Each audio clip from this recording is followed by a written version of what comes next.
Welcome back. You're still watching DayBreak on this 26th day of August 2025. And in studio I have Miriam Kitani, who is the Member of Parliament for Aldai constituency. Good morning. Good morning. Still waiting for the Deputy Governor of Murang'a County, Stephen Munania, as well as Senator Dan Manzo from Makueni County. As soon as they're here, they'll be joining the bench. But at the same time, the front page of the Standard is talking about SHA rip-off in an unprecedented turn less than a year after the Social Health Authority started paying claims by hospitals for services rendered in the footsteps of the National Health Insurance Fund. The process has sparked public outrage. Little-known hospitals associated with senior government officials have been paid huge amounts ranging in the millions of shillings, but not commensurate with the services they offer. You will see that 220 million shillings is the amount the Ladnan group of hospitals received from SHA. And Ade Duale is quoted as saying, Social Health Authority Chairman Abdi Mohammed used to own Ladnan Hospital, but he no longer owns it. There's no conflict of interest. Gloom at 15, 2010 Constitution on trial as the country prepares to mark Katiba Day tomorrow. Following President William Ruto's declaration, a cloud of gloom continues to envelop its implementation as his administration strengthens violations, selectively implementing what favors it and races towards establishing a vindictive and authoritarian presidency. We'll talk about that. What does the Constitution look at 15? And on the back page of the Standard, you find the story of Crane's star Okello Koi on AFC Leopards' interest. And the Ugandan Premier League Golden Boot winner has been one of the brightest sparks at 2024 CHAN. His contract with the Ugandan champions Vipers expires in June 2026. You can get some more details about that. But also on the Daily Nation, I want us to take a look at what the main story is. It's still on SHA. Auditor General has also criticized procurement of 104.8 billion shilling digital system. 10 billion shillings a fraud plot exposes SHA woes. Health CS Ade Duale revealed the conspiracy to steal from the Social Health Authority, saying authorities had blocked 10 billion shilling bogus claims by corrupt hospitals, which raises queries on the scale of potential and undetected looting. Then you find that 10.6 billion is the value of rejected fraudulent claims lodged by rogue hospitals. 3 billion shillings is the applications under review due to missing documents. 2.1 billion shillings suspicious pay demands subjected to further scrutiny. 1029 is the number of rogue facilities closed or downgraded because of fraud. 82.7 billion shillings is the total claims filed by hospitals for the 1 year that SHA has been operational. And 53 billion shillings is the amount paid to hospitals for services offered to patients. So you can see claims of up to around 83 billion shillings. 53 billion shillings has been paid out.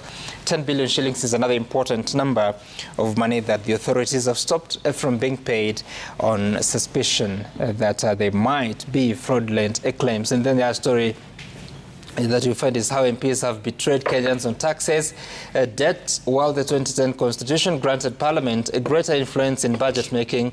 MPs have come up with laws that are hostile to the public, and of course more stories that are inside the Daily Nation, including good news for 7,400 striking UHC medics after a protracted dispute.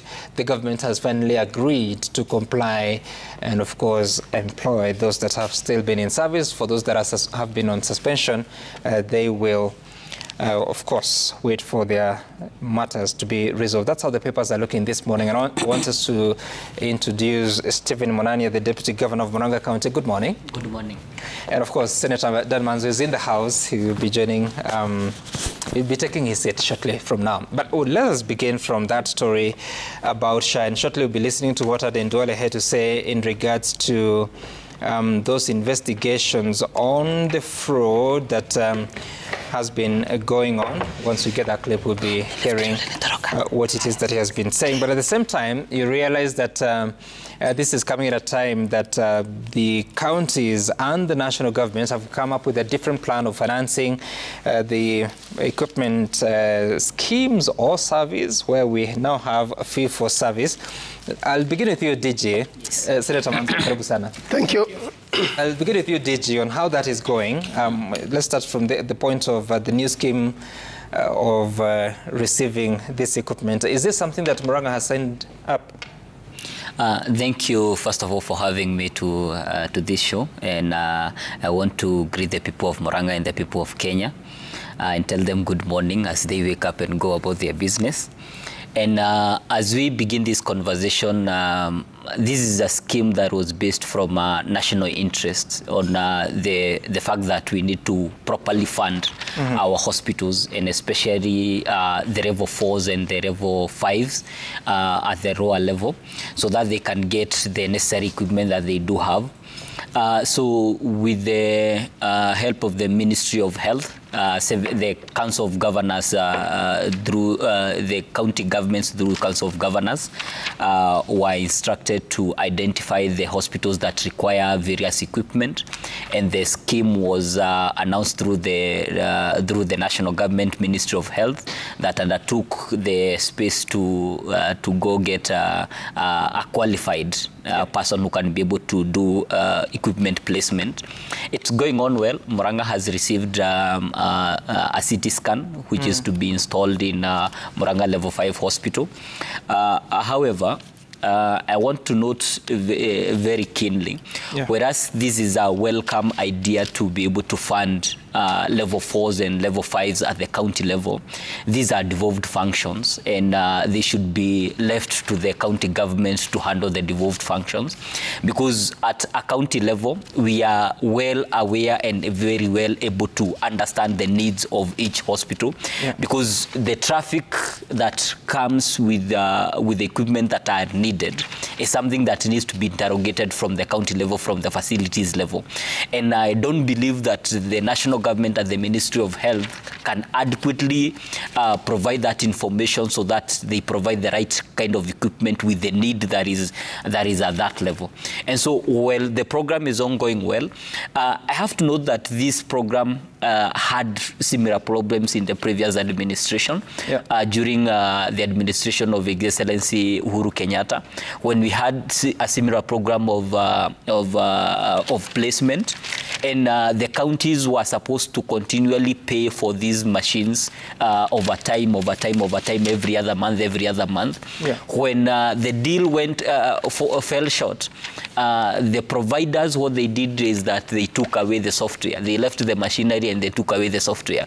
So you had an X-ray machine that you can only take photos, but you cannot even produce the results from that CT scan, from that X-ray, because they took away with them the software, demanding more money from the counties, whereas the counties are not even making money from the CT scans and the X-rays themselves.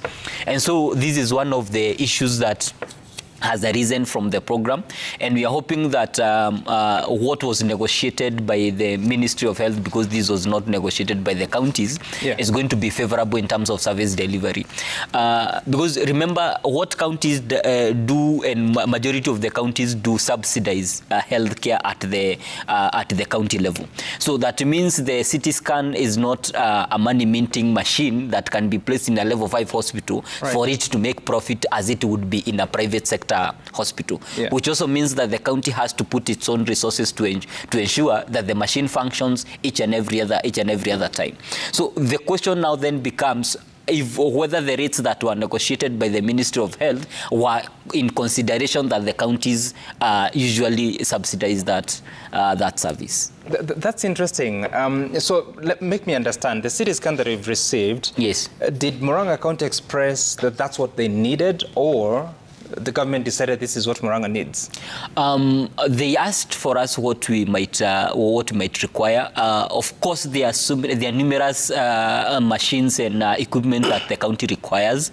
The CT scan was a priority. It was even part of our budgets. It was part of our budget as a county. We had put space for it within our budget. And once the list was asked from the counties, then the ministry took upon itself now to advertise. Yes. That's interesting. So what happens to the budget that you already had? Now we have to place it elsewhere. You've already procured it? No, we were in the process. We were in the process, for example, by the time that it came around 2 weeks ago. Yeah. And that's the time that we were making the procurement plan for this financial year. So we are having to readjust. We are going to procure a CT scan so that we can place it in another hospital. Another facility? Yes. Senator Manzo, yes. What do you make of these arrangements? I'll come back to Mheshimiwa Kitani. Yes, Sam, first of all, thank you for having me this morning, and greetings to the people of Makueni and the people of Kenya. I want to tell you this is an old problem. It is as old as devolution itself. This is not unique to Murang'a. It is in every single county in the country.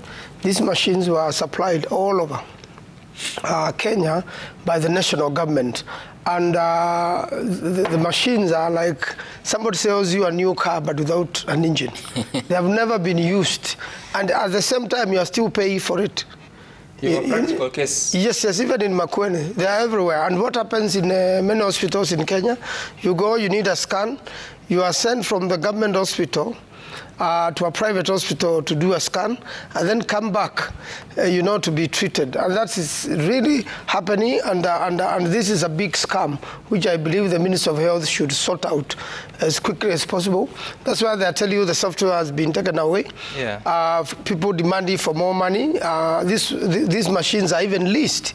And therefore, I think it's a high time this was checked, and this is another case whereby the county governments are not being allowed to do their job.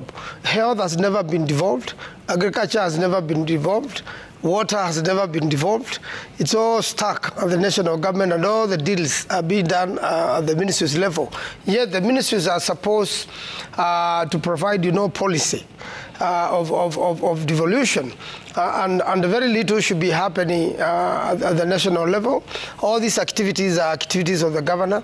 They have not been followed by their funding. And that's why the counties are still underfunded. And the counties are really struggling with the health in the country. You know, we have people celebrating at a devolution conference, yet there is no medicine in the counties, and there is serious trouble in the counties when it comes to health. So this particular program, I think, is a high time. The Minister Duale did something. He has inherited a lot of trouble from previous CSS in the Ministry of Health. It is something he needs to take it up quickly and make sure that the whole deal is reorganized. And it is something which should even go to cabinet and allow counties, to have their own way. Let these machines be returned. Of course, there will be a breach of contract, but it is a big scandal.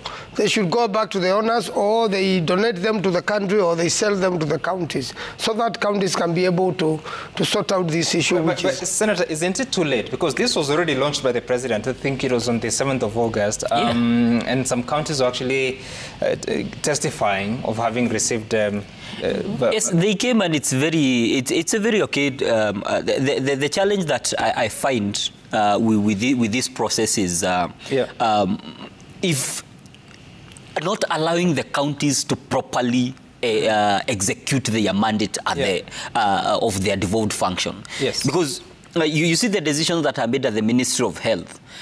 Sometimes they are made with the interest of the national outlook, which is fine at a national outlook level. Yeah. But when it comes to the practical application of implementation, it should be left at the county level, so that the county can provide the priority. Yeah. And one of the largest example is the recent decision by the Ministry of Health to indicate that level 2s and level 3s should be free of service to Mwananchi, which is okay, because then SHA should be able to cover level 2 and level 3s through capitation. But then at the same time, the counties are the ones that are supposed to provide the manpower, they're supposed to provide the medicine, the non-farms, and every other thing that is required as consumables at that level. But then what do you find? The same SHA that is supposed to provide that capitation, we have debts racking up over 200 million as a county as we speak for the last for the last disbursement that was made, that in the last financial year, we have not received 200 million from SHA from the claims that are emanated from the county. What is the total claims for that period? For that period, the one that we jumped over the year with, the financial year, was 170. So far within this month, it's I think we have reached approximately 200 million as a county. So you find that such decisions made at the national level, then the implementation part that is supposed to follow such functions, then we are left with Mwananchi to now beat us up in terms of the noise that comes from mashinani. Because the expectation is you go to a level 2 facility, you find medicine, you find a doctor. But how can we be able to properly fund that hospital with a debt of 200 million in a healthcare So let me facility? understand this. Since SHA started operations, up to June 2025, you had accumulated up to 170 million shillings of claims. Yes. From July to now, 200 million. No, I'm saying now the total, the accumulation, the total accumulation. The entire period you've never received. No, we have received disbursements. Yes. The challenge is that by the time these disbursements are coming up, we cannot even rely on them because already the noise is already there. So how much has come in? How much claims have been paid? We have been paid approximately within the last financial year. I think we have been paid approximately 250 million. So what is the debt? The debt is now 200. Okay, there's something I'm not getting. Yes. So since the start of SHA, which was I think 1st of October last year, yes, up until June 2025, yes, how much were the claims, the total claims? The total claims? Yes. I don't have the exact data, but let me check. Okay, you can. Yes. So Sam, on that issue, let me hear from Motion. Yeah, I will just tell you the president launched a scam. The president launched a scam. That allow me to also say something. Yeah, say something. Yes. She has an opinion, really. Yes, Sure.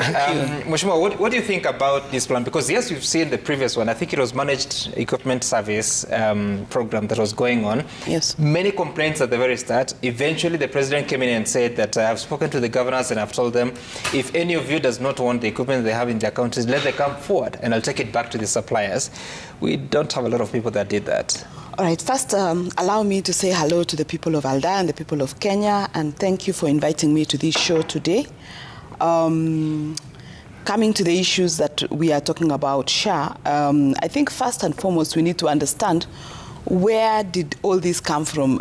Article 43 of the Constitution talks about access to healthcare being a priority that is given to every Kenyan citizen. Yeah. And there is responsibility for both the national government and the county government. Yes, healthcare is devolved, but as much as healthcare is devolved, we know that the cost of healthcare in a country is very expensive.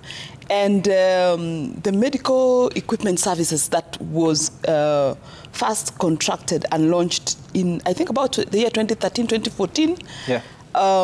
Was an agreement between the county governments and the national governments, because at that time, county governments, much as medical was devolved, did not have the capacity to be able to equip the hospitals. Because remember, every Kenyan, wherever they are, whether you're in Lodwar, at the very remote area of Lodwar, you're in Nairobi, at the city center, you need to have access to medical care.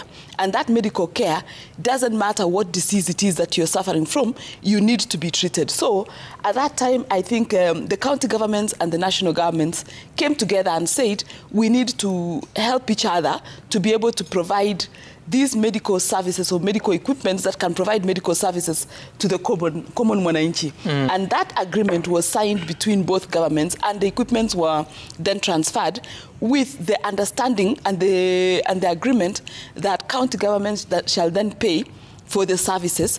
And slowly, I think after a certain period of time, yep, the equipment and the service shall belong to them. Somewhere along the road or somewhere along the line, that agreement was never fulfilled.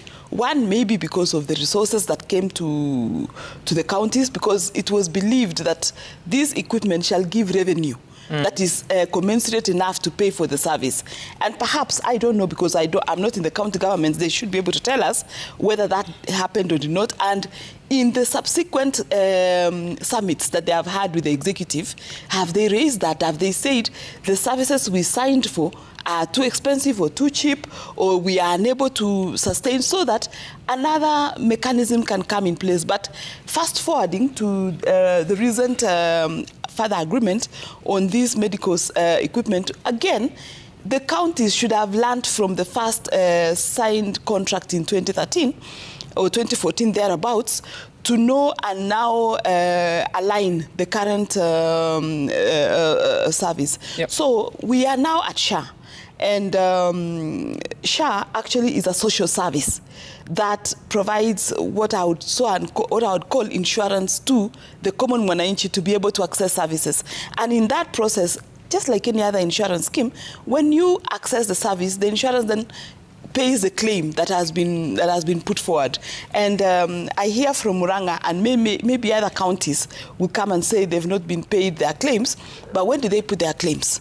Because again, the system that has been put, because we understand there is a very expensive software that was put in to manage both the patient and the claims that come from not only counties, but all hospitals that have subscribed to SHA. And therefore, what is this claim process? How is the claim process going? And in this claim process, how long does it take? Because when you hear from national government side, they say that their claims are only up to a month away. They are not, they don't have backward claims. Yeah. So when the county claims that they have not been given claims up to 200 million as we speak today, then it begs the question, how is this claim system and how are they aligned and connected to the claim system? Because some of the hospitals, like where I come from, they don't have medicines. I know I have had to have incidences in my constituency where a patient has gone to a county government managed hospital. The SHA card is given, but then there are no medicine. So the person has to be forced to go out to go and buy medicine. What is the explanation why there are no medicine? That's what begs the question. Why aren't there medicine? Because we have a system that you're supposed to claim, give the medicines, claim, and have the medical care fully operational. The other thing is that, remember, when devolution came, they said money follows function. And ever since, even when SHA came, the function of health was not, the money was not deducted. Counties still receive the same amounts of monies that they were receiving, despite the fact that now the social service is there to complement. What is happening to the monies that they have? Okay. Because they should complement the medical services that are actually... There is a difference between a system on paper and a system in operation. And here, when I'm talking about the monies that I'm talking about, I'm not talking about the money that have been put forward for claims. I'm talking about the approved claims. And here I have the statistics for Murang'a in terms of the claims that we have received and the ones that are approved. For example, by May 25th, 2025, Murang'a had approved claims of 232 million, which means an arrears of 113. That is by May 25th, 2025. Yeah. You find, for example, one hospital, which is the major hospital that was supposed to be, that was given a CT scan. It had a total arrears of 76 million. The cost of a CT scan is only 40 million. If we would have received that money, it was sufficient for us to be able to buy that CT scan without having to rely on, not go to lease, but rather buy for the purpose of that hospital, so that we can be able to subsidize that service. That is Murang'a level 5, had a total claim of 76 million. Maragua, which is a sub-county hospital, had 24 million in arrears that have not been paid. This is between the period of October 24th to May 25th. Muriranjas had 4 million.